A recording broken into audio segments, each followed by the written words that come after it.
السلام علیکم ورحمۃ اللہ وبرکاتہ۔ امید ہے تمام احباب خیریت سے ہوں گے۔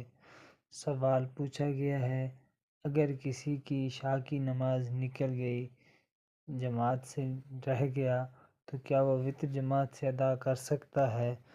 تو سب سے پہلے یہ بات ذہن نشین کر لیں، تراویح کا وقت عشاء کے فرائض کے بعد ہے، لہٰذا اگر آپ کی عشاء کی جماعت نکل گئی ہے اور جب آپ مسجد پہنچے تو تراویح چل رہی ہے، تو یوں مت کیجئے گا کہ آپ پہلے تراویح میں شامل ہونے لگ جائیں، تراویح پڑھ لیں اور پھر عشاء کے فرائض ادا کریں۔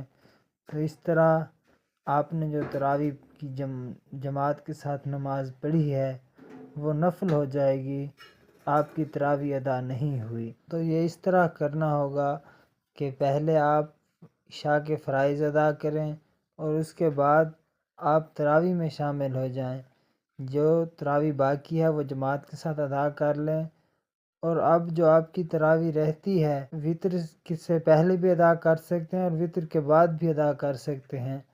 اور اب رہا یہ مسئلہ کہ کیونکہ عشاء کی جماعت سے رہ گیا تھا بندہ، تو کیا اب وتر جماعت سے پڑھے گا یا تنہا پڑھے گا؟ جیسے کہ بہار شریعت میں لکھا ہوا ہے کہ جس نے عشاء کی فرض جماعت سے پڑھے، جس نے عشاء کے فرض جماعت سے پڑھے وہ وتر جماعت سے پڑھے، اور جس نے عشاء کے فرض جماعت سے نہیں پڑھے تو وتر جماعت سے نہ پڑھے۔ دیکھیں یہ مسئلہ استحبابی ہے، وجوبی نہیں ہے۔ مفتی اعظم پاکستان مفتی منیب الرحمن صاحب اس پر فتویٰ مرتب کر چکے ہیں۔